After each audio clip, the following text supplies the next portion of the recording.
Baik, sekali lagi saya menyampaikan terima kasih kepada semua Bapak Ibu yang berkenan mendengar, menyimak apa yang saya kemukakan berikut ini. Bapak Ibu, saya diminta atau ditugaskan oleh para pimpinan Majelis Sinode membahas satu topik tentang visi misi gereja kita, visi misi Gereja Misi Kristus Sedunia, dan diminta membahas kajian teologis. Saya akhirnya lebih cenderung membahas kajian biblikal. Kenapa? Karena kajian teologis ini kan sifatnya general, di mana tiap-tiap kita sudah memiliki pegangan teologi ya. Namun kita lebih akrab bertemu pada Alkitab. Maka lebih sesuai saya membahas kajian biblikal, khususnya membahas landasan biblikal mengenai visi misi Gereja Misi Kristus Sedunia. Dalam pertemuan dan persekutuan para pengurus atau pengurus Majelis Sinode GMKS di Indonesia. Saya nak menyebutnya di Surabaya, Jakarta, tapi saya menjadi Indonesia tanggal 28 Agustus 2021.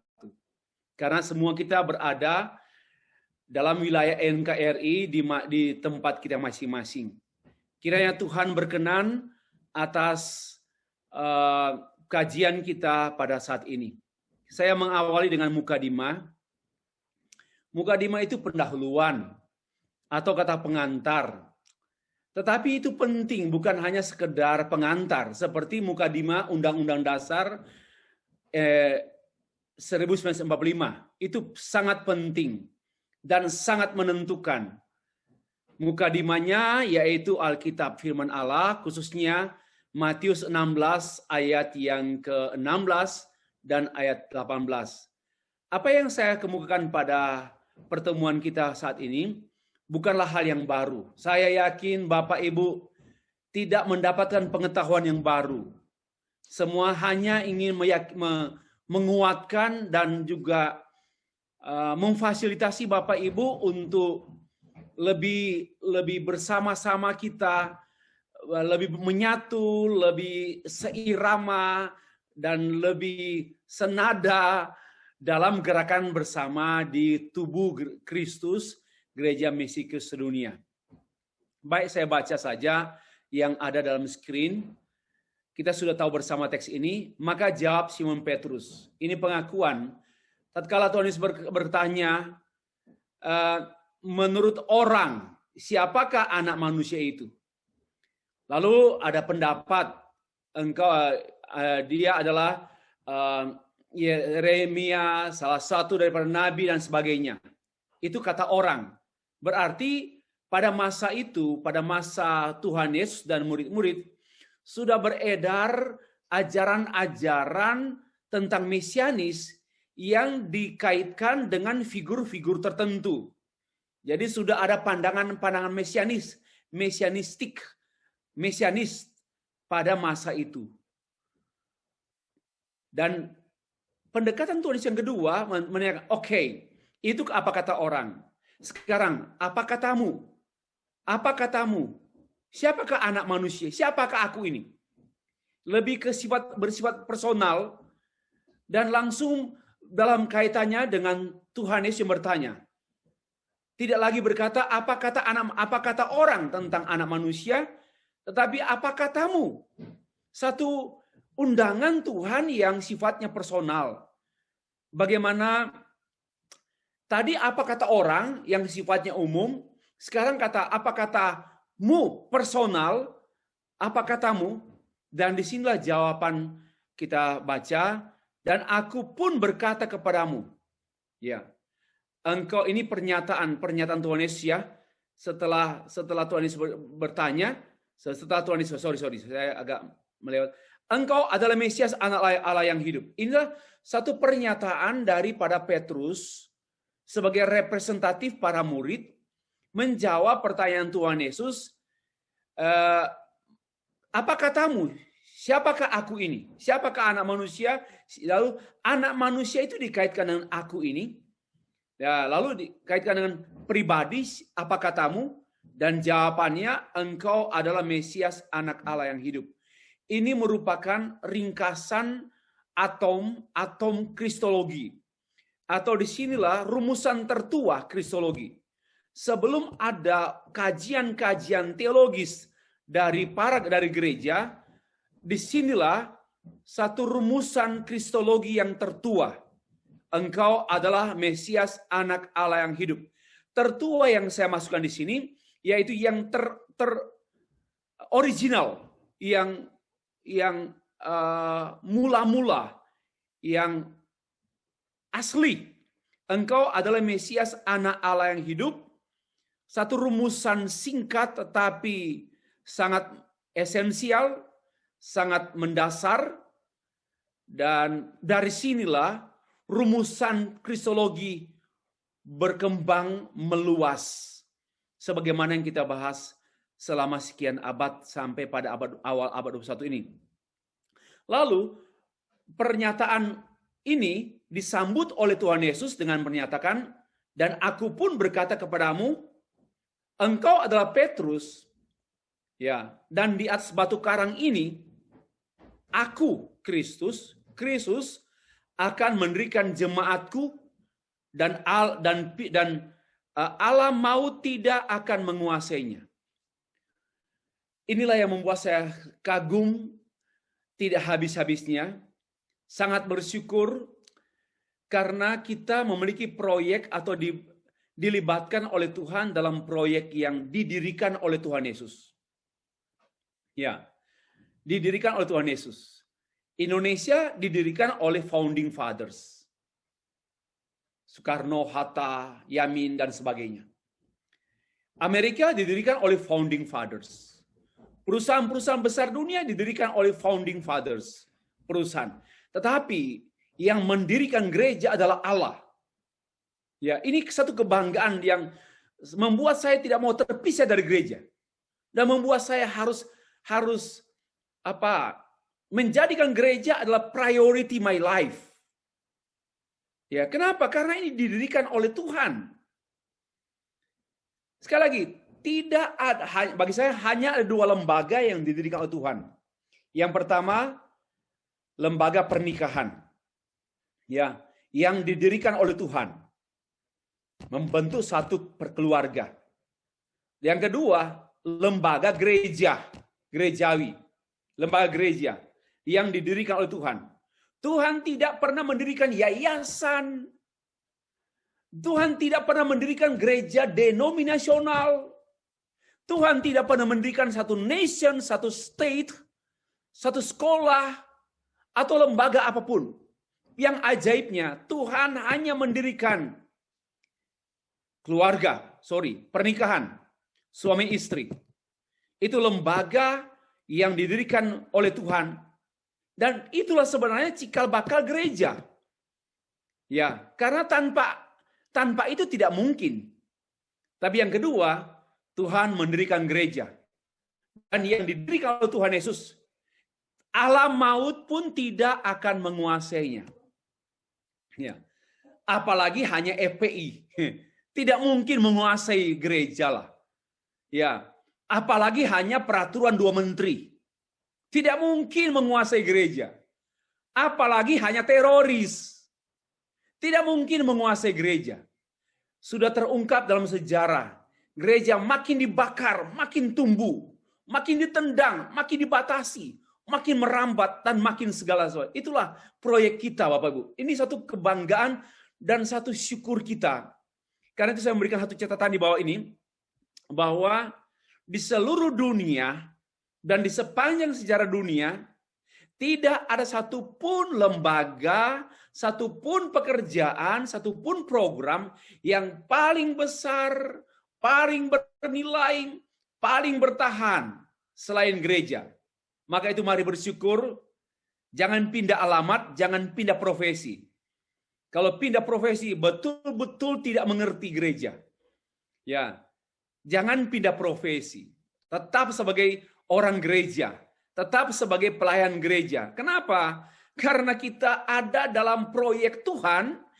yang didirikan oleh Tuhan, dan ini menjadi membentuk lembaga yang di dalamnya kita terlibat sebagai pekerja-pekerja Kristus dengan sejumlah program, dan ini semuanya besar. Mohon maaf saya mengatakan bahwa gereja lebih besar dari Amerika. Gereja lebih besar daripada Indonesia. Gereja lebih besar dari Malaysia, gereja lebih besar dari bangsa-bangsa. Gereja lebih besar dari perusahaan-perusahaan Toyota, Yamaha, Kawasaki, perusahaan besar dunia. Gereja lebih besar. Mari kita bersyukur ada dalam proyek yang lebih besar dari perusahaan mega proyek. Wow, ini yang membuat saya mengagumi. Saya dilibatkan Tuhan dalam program gereja, dalam proyek gereja, dalam lembaga gereja. Lembaga yang besar, tidak ada satu lembaga manapun, termasuk bangsa besar pun, tidak dapat menandingi besarnya lembaga gereja. Dan bernilai, kalau lembaga-lembaga hanya nilai ekonomis, nilai sosial, nilai antropologis, nilai politis. Tetapi gereja nilainya, nilai semua yang lain yang saya sebut tadi itu bernilai juga. Gereja punya nilai sosiologis, punya nilai psikologis juga, ada ketentraman dalam gereja. Punya nilai antropologis, ada mengenal sesama manusia dalam gereja dan nilai-nilai yang lain. Tetapi more than that, gereja memiliki nilai teologis, nilai surgawi, nilai kekal. Wow, inilah yang membuat kita sungguh kagum dilibatkan Tuhan dalam gereja, dan gereja bertahan. Dari dahulu dibakar, dari dahulu dianiaya orang-orang gereja. Tapi justru makin meluas, dan karena tidak satu pun yang mampu menguasai gereja. Pintu alam maut pun tidak dapat menguasai gereja. Inilah yang kita syukuri karena kita dilibatkan Tuhan dalam proyek kekal, proyek bernilai, proyek mega proyek, proyeknya yang lebih daripada mega. Ya. Ini yang kita syukuri Bapak Ibu. Nah, saya ini mengulang ya. Nah, untuk itu keyakinan ini adalah kekuatan kita. Yeah. This is belief. Ya, ini keyakinan. And our belief ini our strength, kekuatan kita dan juga kebanggaan kita. Para pelayan gereja, para petugas-petugas gereja yang keyakinan ini harusnya berimplikasi kepada makin hari makin taat, makin hari makin rela berkurban, makin hari makin setia. Yaitu implikasi daripada mukadimah yang saya kemukakan baru saja. Nah, Bapak Ibu, kita lanjut pada pokok bahasan. Nama gereja ya, kita hanya renew atau refresh. Satu, nama gereja kita Gereja Misi Kristus Sedunia, disingkat GMKS. Ya, dalam bahasa Inggris Worldwide Mission of Christ Church.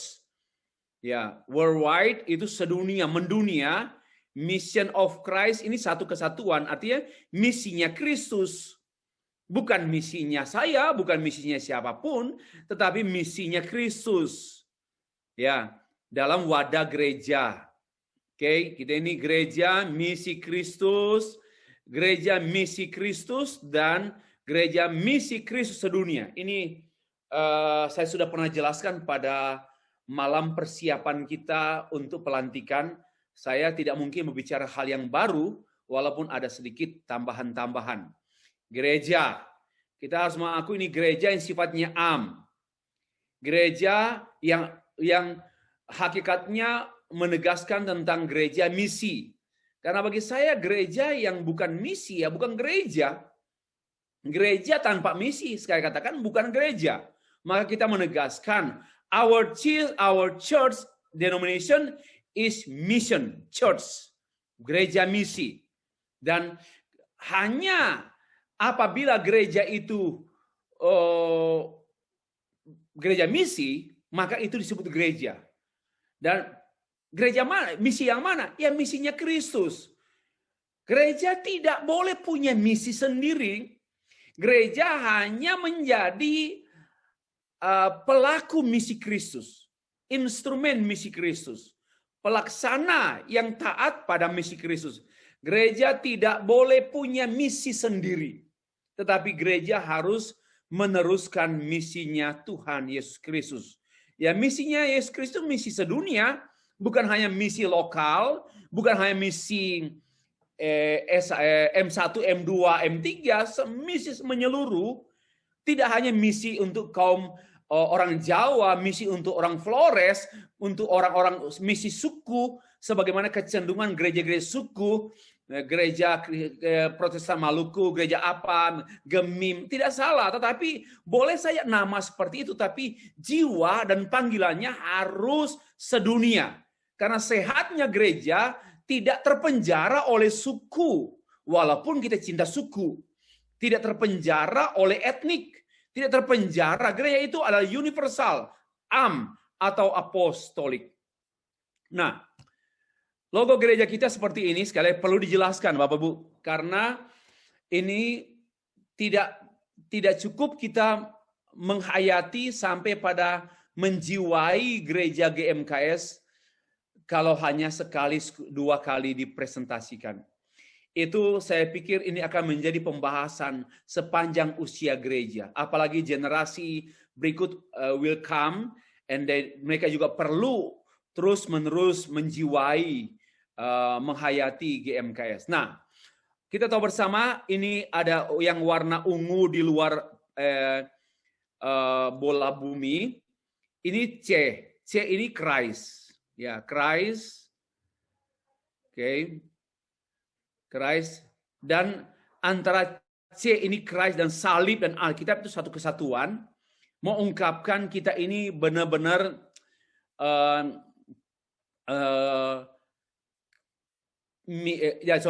ini Christ, lalu bola bumi ini misi, wilayah misi Kristus, maka disebut misi Kristus.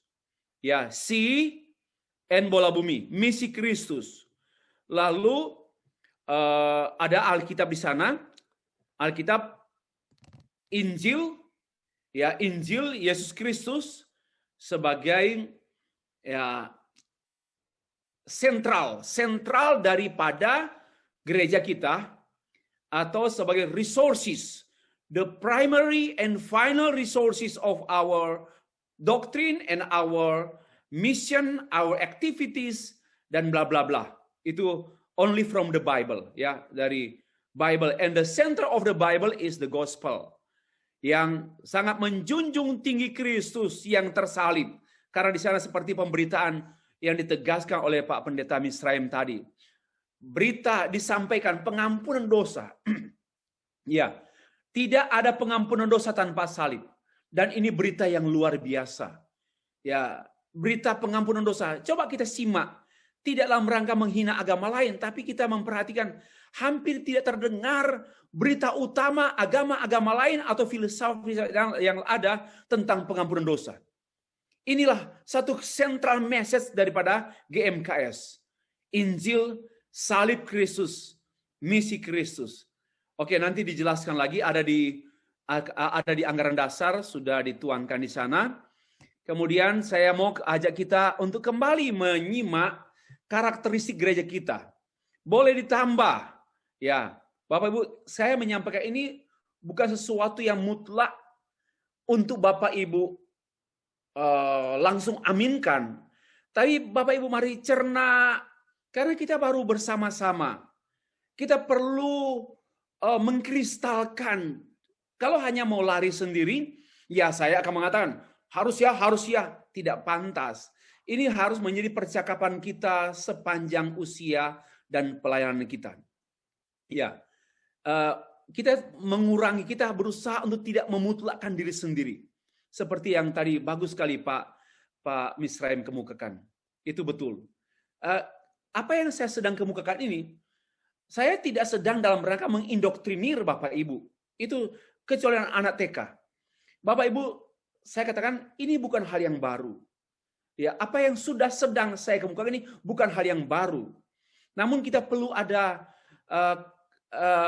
mulai menyatukan, atau ya menyatukan, menyamakan tidak. Kalau bilang menyamakan itu tidak mungkin, tapi menyatukan mungkin.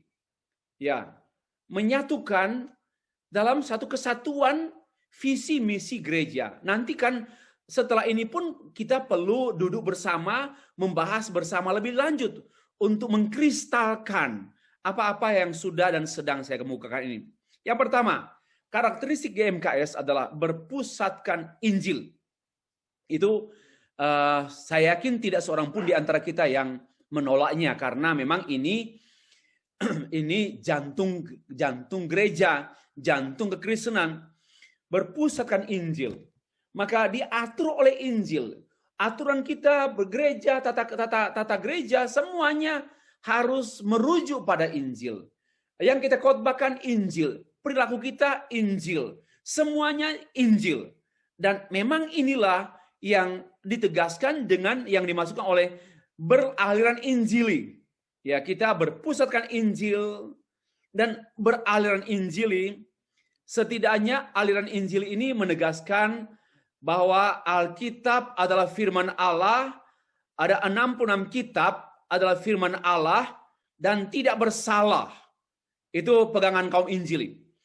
Alkitab firman Allah berotoritas mutlak untuk pengajaran dan kelakuan Kristen. Itulah yang namanya Injili. Yang kedua, namanya Injili bicara mengenai sangat menekankan ketaatan kepada the great commission, yaitu amanat agung. Itu jiwa Injili. Sangat menekankan tentang kepada ketaatan kita kepada amanat agung.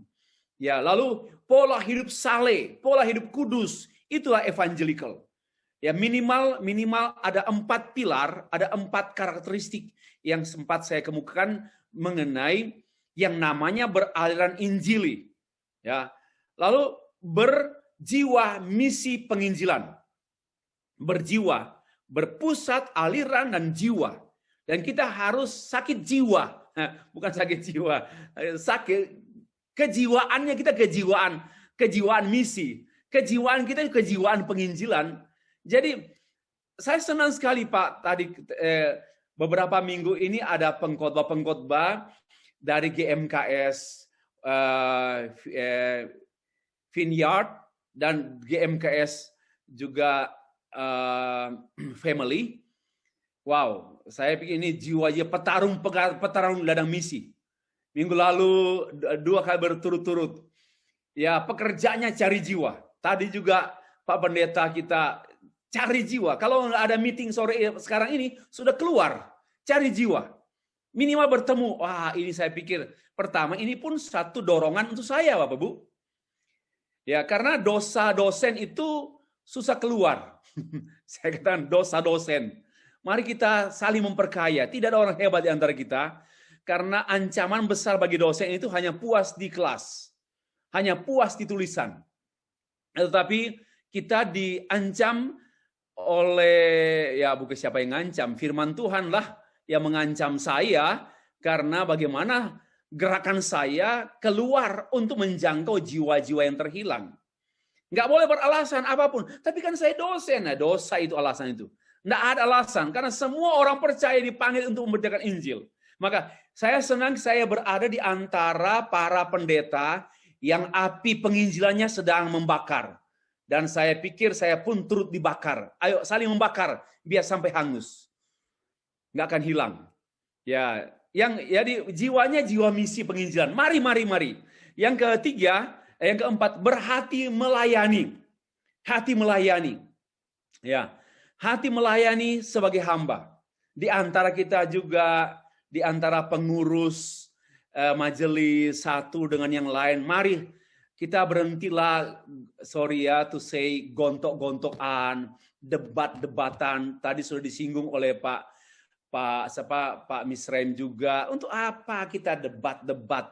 Untuk apa kita juga membongkar kelemahan secara sikap amoral mengenai keadaan agama lain? Bagaimana mungkin Injil disampaikan dengan cara-cara tidak Injili? Nah, gitu. Bagaimana Injil disampaikan dengan cara-cara yang bertentangan dengan Injil, dengan hakikat Injil?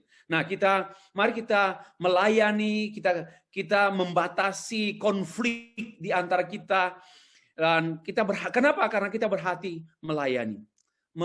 Hati melayani itu hati mengutamakan orang lain. Hati melayani itu hati menempatkan diri di bawah orang lain. Itu hati yang melayani.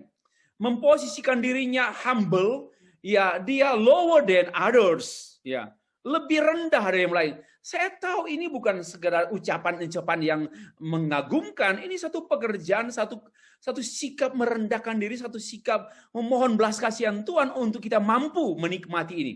Ya, tetapi kita perlulah ada usaha untuk berjuang juga menahan diri di sini. Berhati melayani sebagai hamba.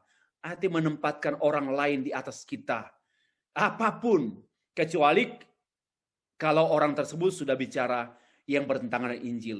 Kita perlu membantu dia dengan humble. Ya, oke. 5, berpola kebersamaan. Ini yang saya ambil dari Alkitab yang memang menjadi karakteristik gereja family Injili juga. Jadi saya coba menyusun, bisa Bapak Ibu tambah, yang dari Amanat Agung, ya Gereja Amanat Agung, dari Gereja Pokok Anggur, dari Gereja Family, dirangkum dan dituangkan menjadi karakteristik gereja kita. Inilah karakteristik gereja kita, sangat menekankan kebersamaan. Ya, family. Family itu kebersamaan. Untuk apa disebut keluarga kalau nggak ada kebersamaan? Kebersamaan itu susah senang sama-sama, tanggung. Ya, happy sama-sama, sukacita bersama-sama, ya menangis sama-sama, berdoa bersama-sama, dan inilah pola koinonia. Ya, pola koinonia. Kemudian juga berhiaskan kekudusan. Ya, saya coba merangkai kata ya, berhiaskan kekudusan. Ya, hiasan apa gereja kita? Apa hiasan kita? Ya, mau cat rumah bagus-bagus? No. Kekudusan is our hiasan. Ya. Hiasan gereja kita adalah kekudusan, sehingga orang mandang kekudusan Tuhan dalam gereja kita. Karena memang ini adalah salah satu sifat gereja yang mendasar. Ya. Gereja yang kudus dan am. Dan mari karena kita berada di tengah-tengah dunia di mana gereja, kita mendengar pendeta, sorry to say lah, ya, pendeta rampas aset gereja, pendeta berzina, lalu majelis gereja perang dengan pendeta. Ini tidak gerejawi. Dan kita rindu mengembalikan keadaan gereja kepada natur gereja semestinya, yang adalah apostolik, yang adalah universal, am, dan juga kudus. Nah, mari kita mengupayakan ini, bahwa karakteristik gereja kita, sebagaimana semestinya gereja seluruh dunia, mestinya holy, dan kita mau tegaskan saja di tengah-tengah gereja yang sudah tidak tertarik lagi membahas kekudusan gereja. Dan kita mau tekankan, kudus dalam keuangan, kudus dalam cara-cara kudus, seperti yang Dr. Misraim kemukakan tadi, cara-cara kuduslah khotbah. Nggak usah dengan trik-trik gitu. Mari kita bergereja dengan cara-cara kudus. Ya, tidak perlu ada perebutan dan perampasan kursi dan apa. Cara-cara kudus. Ya, khotbah pun dengan motif kudus. Semuanya mengungkapkan kekudusan Kristus dalam diri kita. Ya, berhiaskan kekudusan, lalu berjejaring internasional. Yang lalu saya membahas hanya mungkin 6 atau 5. Sekarang saya renungkan tadi pagi, saya coba pikir, oke, kira-kira, bisa katakan kira-kira, karena saya tidak mau memutlakkan, ada 7 karakteristik GMKS. Bapak Ibu bisa kembangkan sendiri. Ya, nanti kita satu waktu akan sepakati. Ini kan saya hanya brainstorming, membahas awal, mengumpulkan bahan-bahan yang kemudian seyogianya akan ditindaklanjuti oleh kita semua bersama-sama. Nah, kita melangkah kepada landasan biblical visi misi GMKS. Saya sengaja membahas ini didahului dengan uraian sebelumnya, supaya kita tidak masuk di tengah-tengah hutan, kita ada jalan masuklah, walaupun hanya setapak. Saya hanya tidak mampu membuka pintu atau membuka jalan yang luas, apalagi jalan raya. Saya paling tidak hanya bisa membuka pintu setapak, jalan setapak ke tengah hutan. Nah, sekarang kita memperhatikan landasan biblikal visi misi GMKS. Kita pertama mengacu kepada misi Kristus, ya. Dalam Matius pasal 6 ayat 10. Kalau ditanya, what is Christ's mission? What is the prime Christ mission? Main Christ mission. Misi utama Kristus yaitu menghadirkan kerajaan Allah di dalam dirinya dan pengajarannya di dunia, di bumi. Dan mengharapkan, mewujudkan kehendak Allah di bumi seperti di surga. This is God's mission. Ya, inilah misi Allah, misi Kristus maksud saya. Misi Kristus atau yaitu bagaimana dia mewujudkan dalam bahasa PGI menghadirkan kerajaan Allah di bumi, ya, dalam segala bidang. Dan dalam bahasa Gilbert, ya, mewujudkan kerajaan Allah lewat pemberitaan. Ini saya suka mengelalang buana melihat hubungan pandangan orang tentang istilah ini. Namun sebenarnya hanya Kristus yang dapat mendatangkan kerajaan Allah. Because he is the center of God's kingdom. And dia sendiri adalah rajanya kerajaan Allah.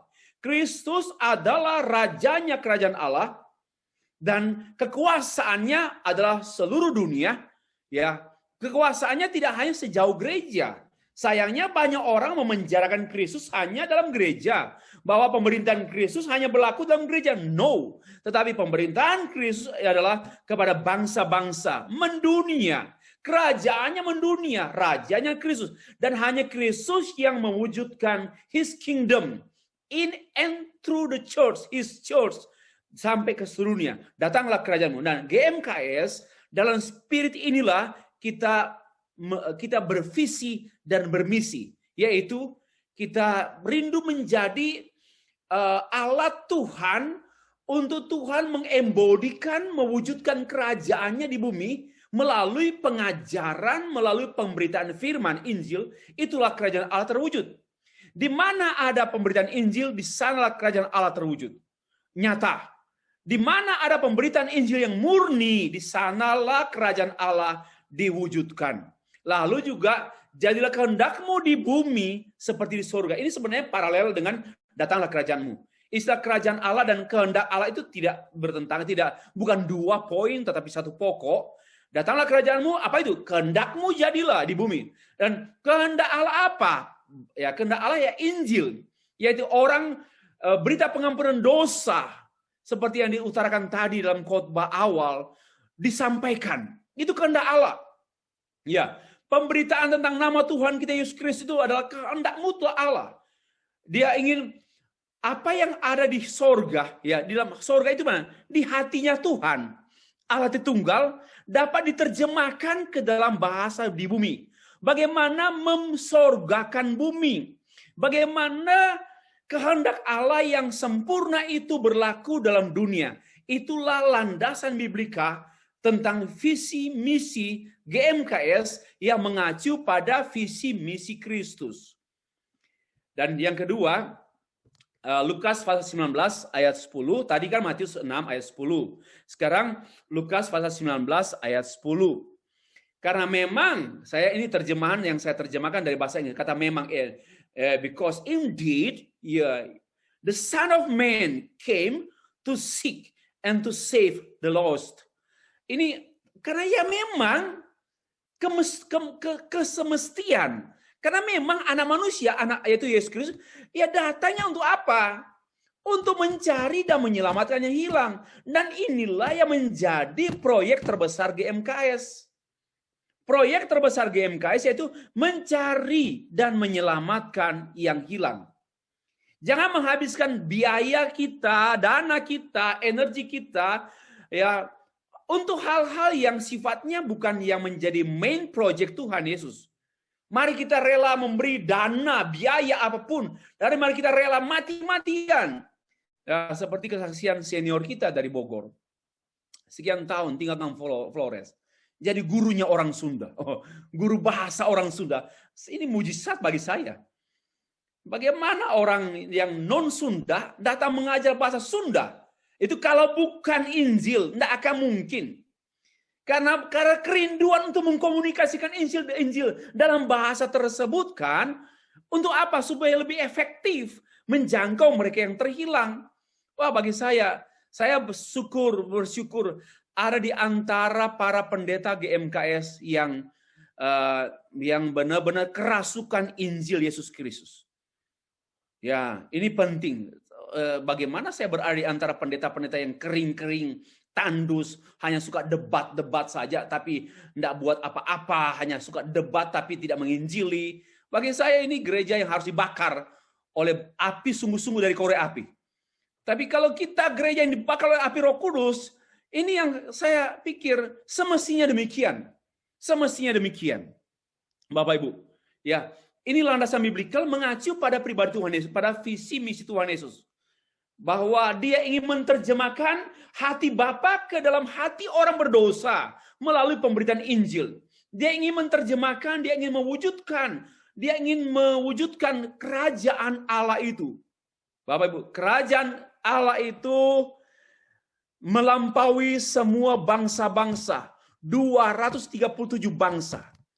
Dan itu kerajaan siapa? Kerajaannya Tuhan Yesus Kristus. Dan kita adalah para pelayan kerajaan Allah. Ya, ada Perdana Menteri.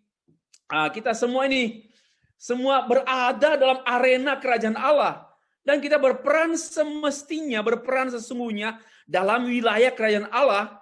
Dan ini satu kesukaan besar bagi kita sekalian. Dan kita kembali, fokus perhatian Tuhan Yesus yaitu kepada yang terhilang. Ini merupakan misi Tuhan Yesus, ya, yaitu datang, mencari, dan menemukan, menyelamatkan yang hilang. Dan ini yang harus menjadi proyek utama habis-habisan GMKS. Maka itu sesuai, kita perlu banyak jiwa, banyak gereja lokal. Nggak usah buat gereja mega church. Tidak perlu membuat gereja besar-besar yang jumlah jemaatnya masalah juga besar dan dosanya juga besar. Ya, nggak perlu menjadi pendeta gereja besar. Itu ancaman bagi pendeta. Kalau dia bercita-cita menjadi gereja besar, itu mental Babel sedang hinggap pada dirinya. Ya, mental Babel kan mendirikan menara menjulang tinggi, mega church, gereja besar. Kalau itu ambisi, bagi saya itu ambisi. Maka itu banyak gereja yang dibuat besar karena organisasi, karena kekuatan politik, kekuatan ekonomi, tapi redup dan hancur juga. Kenapa? Karena ambisi. Kita mendirikan sebanyak mungkin gereja. Ya, itu apa artinya? Sebanyak mungkin orang yang mendengar Injil. Itu apa artinya? Sebanyak mungkin orang yang percaya. Itu apa artinya? Sebanyak mungkin orang diselamatkan. Dan itu yang menjadi kerinduan Tuhan kita Yesus Kristus. Ya. Ini lalu yang berikut ke gereja. Markus 16 ayat 15. Lalu ia berkata kepada mereka, pergilah ke seluruh dunia, beritakanlah Injil kepada segala makhluk. Siapa yang percaya dibaptis akan diselamatkan, tetapi siapa yang tidak percaya akan dihukum. Wow, Bapak Ibu. Bagi saya ini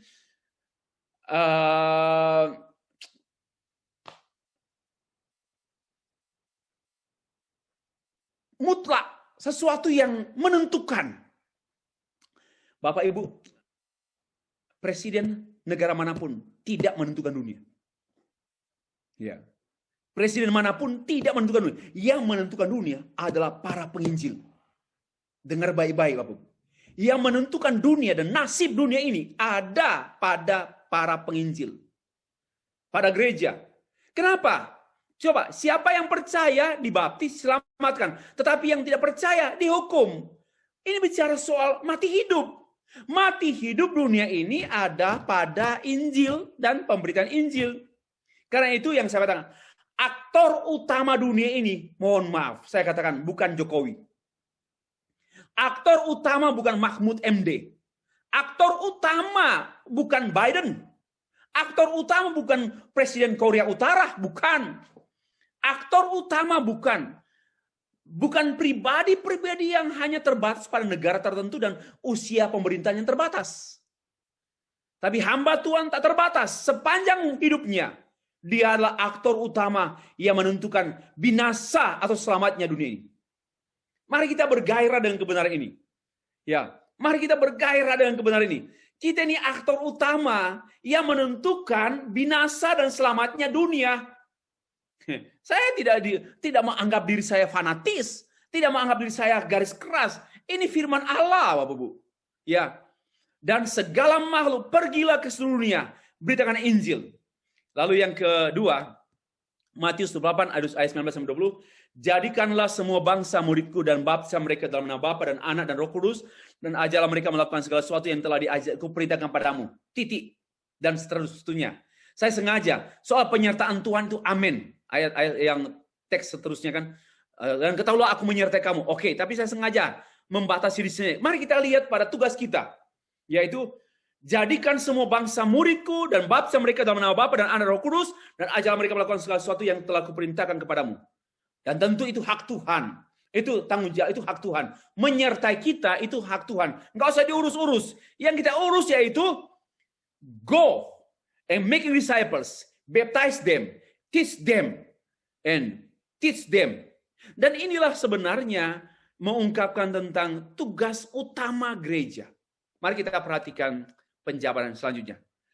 Tadi saya senang sekali apa yang dimana Mesias harus menderita dan bangkit dari antara orang mati pada hari ketiga, dan lagi dalam namanya berita pertobatan dan pengampunan dosa harus disampaikan. Ini harus loh, harus. Nah, gereja yang tidak menyampaikan berita pertobatan dan pengampunan dosa bukan gereja. Ini harus, kita harus taat pada berita ini, pada tugas ini, yaitu berita pertobatan in Christ dan forgiveness in Christ. Itu harus kita sampaikan. Ini tidak bisa ditawar-tawar, Bapak Ibu. Harus disampaikan kepada segala bangsa. Betul, bangsa ini bukan menyangkut nation, bukan menyangkut wilayah, tapi pribadi-pribadi, orang-orang yang ada tersebar luas, unlimited. Mulai dari Yerusalem. Ternyata ini penulis kan Lukas. Dan yang menulis kisah para rasul kan Lukas juga. Lukas, kisah rasul pasal 1 ayat 8. Dan Lukas pasal 24 ini penulisnya sama, Lukas. Coba perhatikan ayat 8, Lukas kisah Rasul pasal 1 ayat 8. Tetapi kamu akan menerima kuasa kalau Roh Kudus turun ke atas kamu, dan kamu akan menjadi saksiku di Yerusalem dan di seluruh Yudea sampai ke ujung bumi. Perhatikan dalam Lukas pasal 24, mulai dari Yerusalem. Dan dia konsisten. Dalam kisah Rasul pasal 1 juga diungkapkan dari Yerusalem, di Yerusalem saksi juga. Tadi kamu adalah saksi semua ini. Jadi sinergi sekali. Tulisan pikiran Lukas dalam Injil Lukas dan pikiran Lukas dalam kisah para rasul yang dia tulis itu dalam inspirasi Roh Kudus itu sinergis. Nah, disinilah wilayah Yerusalem, Yudea, Samaria sampai ke ujung. Saya mempunyai satu alasan, tetapi saya mau beritahu karena itu nanti ada pembahasan biblik lebih lanjut tentang mengapa di Lukas hanya berhenti di Yerusalem. Lalu nanti di kisah para rasul muncul Yerusalem, Yudea, Samaria sampai ujung bumi. Itu nanti pembahasan berikut lah. Saya tidak mau diselewengkan ya. Itu menarik. Kalau saya menarik ya. Konteksnya sebelum peristiwa Pentakosta. Sudah mulai menjawab. Sebelum peristiwa Pentakosta hanya berhenti di Yerusalem. Tapi setelah peristiwa Pentakosta, nanti ke arah peristiwa Pentakosta, ke arah ini kan nubuatannya yang ditulis dalam kisah para rasul, itu baru Yerusalem, Yudea, Samaria sampai ke ujung bumi. Dan inilah yang namanya worldwide. Ini yang namanya bangsa-bangsa. Ini yang namanya gereja misi Kristus sedunia. Ya. Berita pertobatan harus sedunia. Berita pengampunan dosa harus sedunia. Berita tentang Injil Yesus Kristus harus sedunia. Bapak Ibu, dirumuskan demikian. Saya tidak mau ubah, belum sempat, tapi memang saya pikir ini yang saya utarakan waktu persiapan pelantikan pengurus sinode pada 1 bulan yang lalu, pada bulan Juni maksudnya, pada bulan Juni, visi abadi. Karena ini sebenarnya visi seluruh gereja, bahwa visi GMKS menjadi gereja yang taat dan setia. Itu saja bagi saya. Taat pada Tuhan Yesus Kristus. Karena misinya misi Kristus. Gerejanya gereja Kristus. Kita hanya obey and faithful. Ya, we must be obedient and faithful.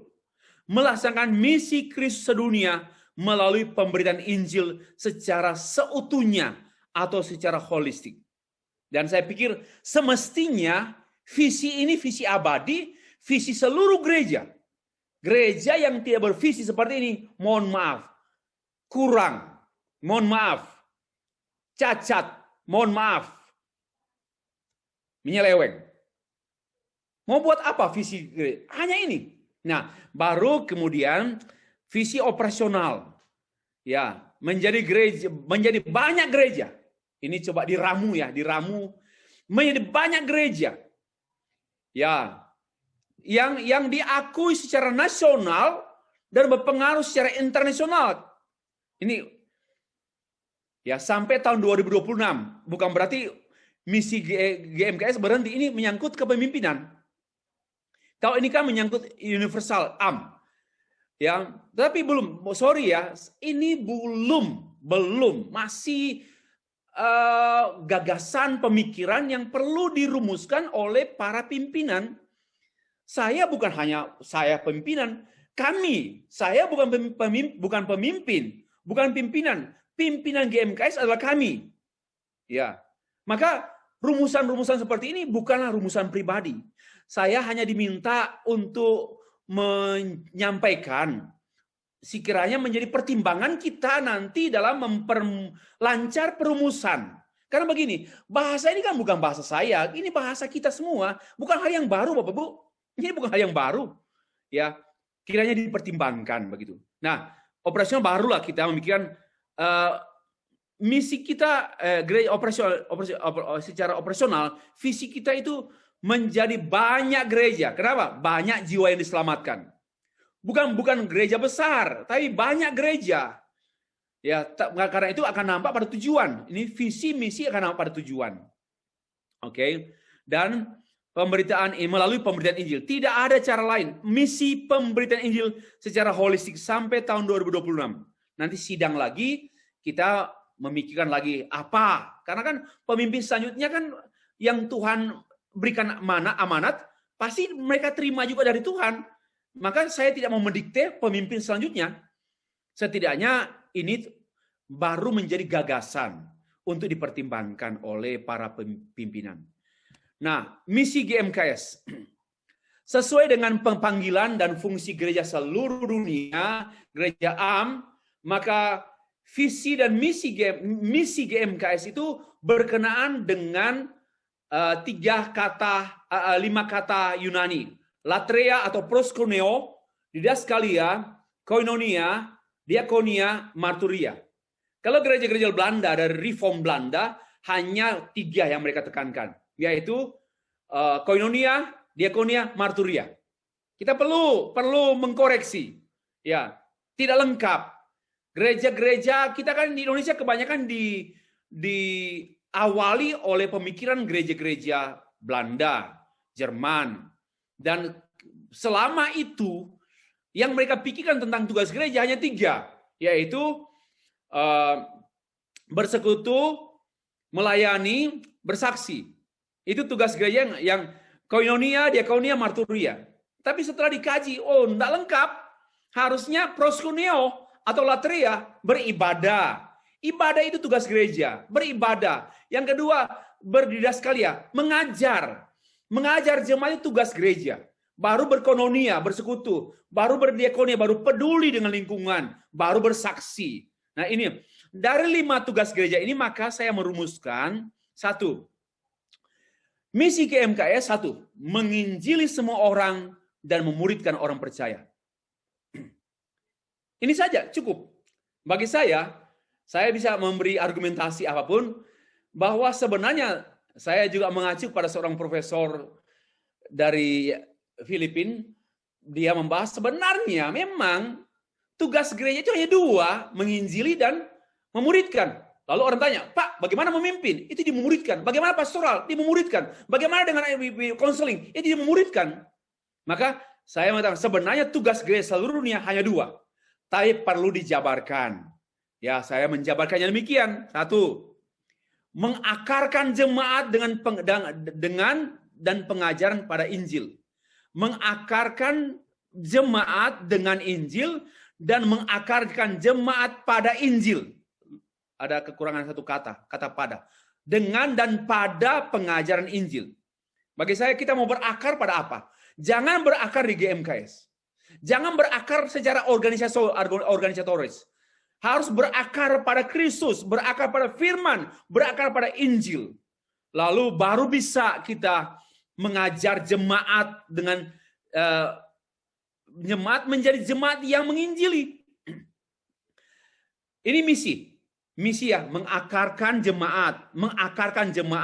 Jangan menjadikan jemaat kita fanatis dengan GMKS. Tidak bagus. Sebagaimana yang dilakukan oleh sejumlah pemimpin gereja di Indonesia, membuat jemaatnya fanatis dengan gereja, fanatis dengan ketua sinode, fanatis dengan pendeta jemaat. Bagi saya itu keliru.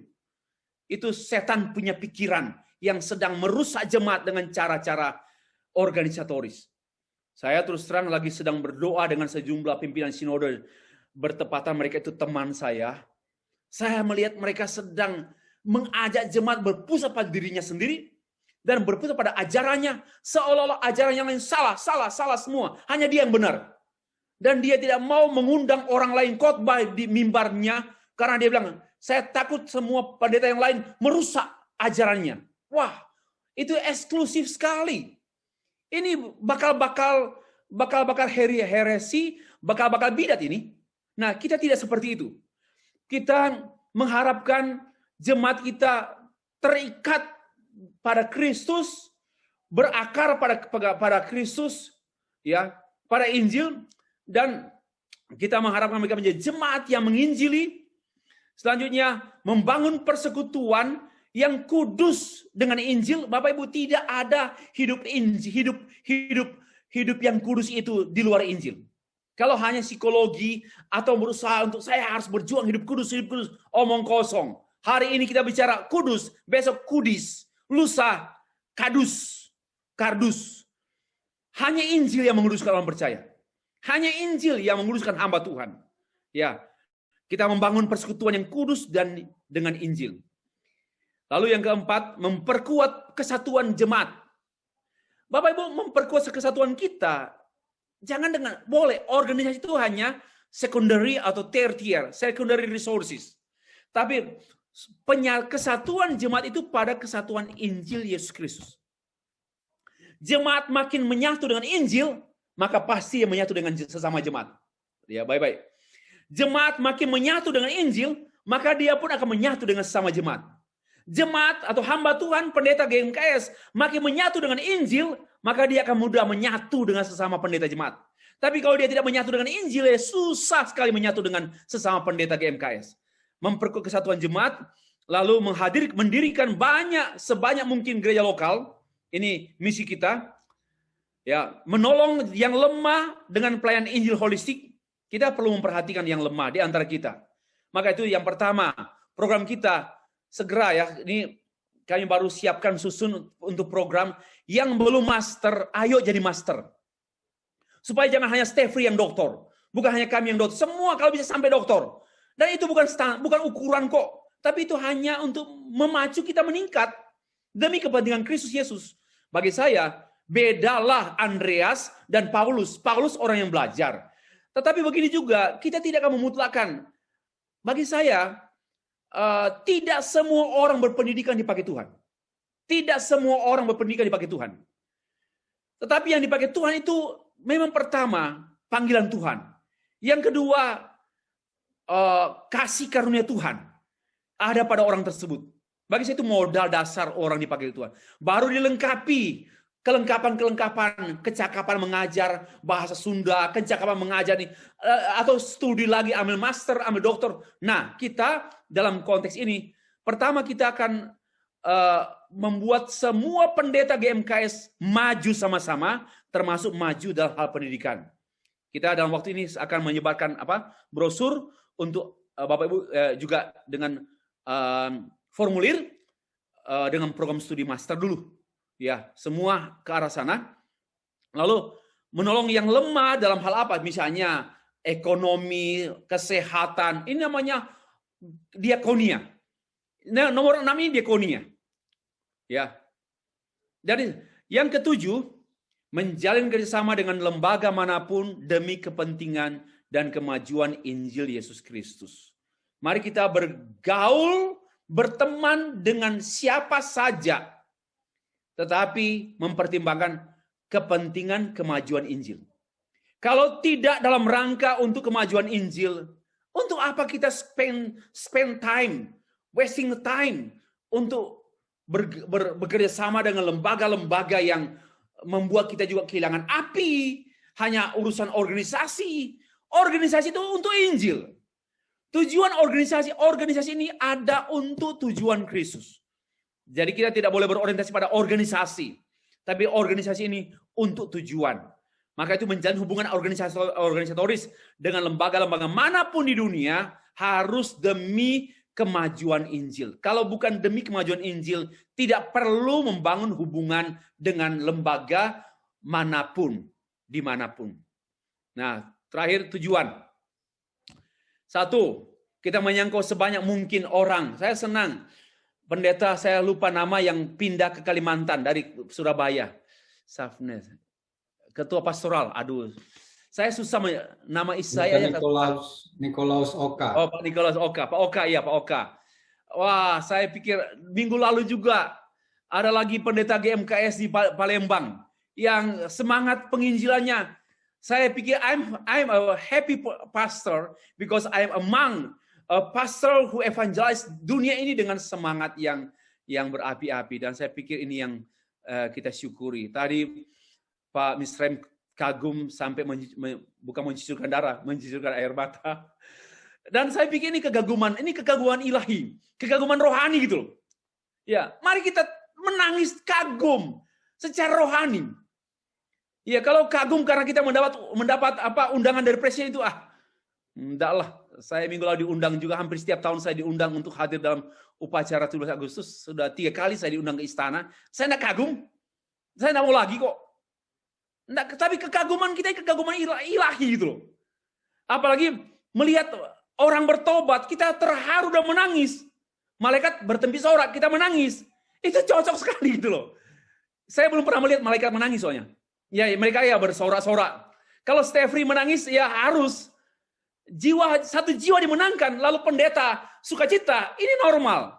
Kalau kita ada orang bertobat, kita nak bersukacita, bagi saya kita yang abnormal. Hamba Tuhan yang abnormal itu, yang tidak normal itu, ada orang bertobat dia sedih. Kalau dia ada orang bertobat, terima Tuhan Yesus, percaya Tuhan Yesus Kristus, dan orang itu hamba Tuhan tersebut senang, sukacita, itu normal. Ya, ini saya nak menjatuhkan berapa ribu orang, ya, tapi sebanyak mungkin. Yang kedua, mewujudkan gereja yang penuh dengan ketaatan, kekudusan, dan kerinduan. Oleh karena itu kita perlu mengajar mereka, jemaat kita menjadi jemaat yang taat, setia dengan pengajaran Injil Yesus Kristus. Lalu kemudian kita mendirikan gereja lokal, 100 gereja lokal di seluruh wilayah NKRI dan dunia. Ini kerinduan kita, ini tujuan operasional yang terukur. Lalu kemudian mempunyai hubungan kerjasama dengan, kita usahakan 30 lembaga gereja-gerejawi di dalam dan luar negeri. Oke, sebagai penutup, pertama saya mengawali dengan kerinduan. Penutup ini dengan kerinduan. Satu, sebagaimana salah satu ayat Alkitab yang menjadi landasan GMKS. Hagai 1 ayat 7 dan 8. Maka akhir dari pembahasan saya ini, saya menyampaikan demikian. Kiranya Tuhan Yesus Kristus berkenan kepada GMKS. Ini kalimat berkenan, ini kalimat Hagai. Ya. Dirikanlah rumah di bukit, naiklah dan dirikanlah rumah. Lalu rumah yang didirikan itu, kemudian Tuhan Yesus Kristus berkenan, maka kata Tuhan, aku berkenan kepadanya. Nah, saya berpikir bagaimana Tuhan berkenan kepada GMKS. Dan menyatakan kemuliaan Allah di dalam dan melalui GMKS. Inilah kerinduan kita. Dengan semua dengan semua pemikiran, perjuangan kita, pengorbanan kita, kita harus melihat pada hal ini. Kiranya semua yang dipikirkan dan didoakan, diperjuangkan, direncanakan oleh pengurus majelis GMKS adalah berkenan. Tuhan berkenan atasnya. Dan kemuliaan Tuhan dinyatakan. Dan inilah doa saya, doa kita hamba-hamba Tuhan. Ya, Tuhan berkenan pada khotbah saya, Tuhan berkenan pada tulisan saya, Tuhan berkenan pada penginjilan saya, Tuhan berkenan pada tugas mengelola sekolah saya, Tuhan berkenan. Dan kalau Tuhan berkenan, maka kemuliaan Tuhan pasti dinyatakan. Di dalam dan melalui seluruh yang Tuhan percayakan pada kita kerjakan. Akhirnya, jaminan, penutup. Mengacu pada mukadimah. Aku akan mendirikan jemaatku dan pintu alam maut tidak menguasainya. Ini jaminan. Jaminan GMKS. Pertama, kiranya GMKS ini merupakan bagian daripada kontinuitas Tuhan mendirikan gerejanya. Ya. Sejak awal. Lalu, ini gereja dan diantaranya gereja GMKS bukan proyek kita, tapi proyeknya Tuhan. Maka itu tidak mungkin dikuasai oleh kesalahan Stefri. Tidak mungkin kekurangan pendeta-pendeta GMKS membuat gereja ini merosot atau tidak mungkin kekurangan-kekurangan kita menguasai gereja ini. Sedangkan pintu alam maut pun tidak menguasai gereja kita, gereja ini. Ya, maka ini jaminan kita sekalian. Ya, dunia tidak akan menguasai GMKS, tapi GMKS menguasai dunia. Yang terakhir, sebagaimana teks yang kita pegang pada waktu sidang sinode Kongres Nasional GMKS pada bulan Juni yang silam, kita diingatkan, dan saya pikir ini pegangan kita Bapak Ibu. Jaminan ini jaminan. Tuhan telah membuka pintu bagi GMKS. Bagi kita, bagi Stefri, bagi Bapak Ibu sekalian. Tidak ada yang dapat menutup. Wahyu 3 ayat 7 sampai 8. Dalam hal ini, ketaatan kita pada firman itu menjadi respon kita kepada jaminan Tuhan ini. Demikianlah penjelasan saya atau pemberitaan saya. Terpujilah Tuhan. Terima kasih.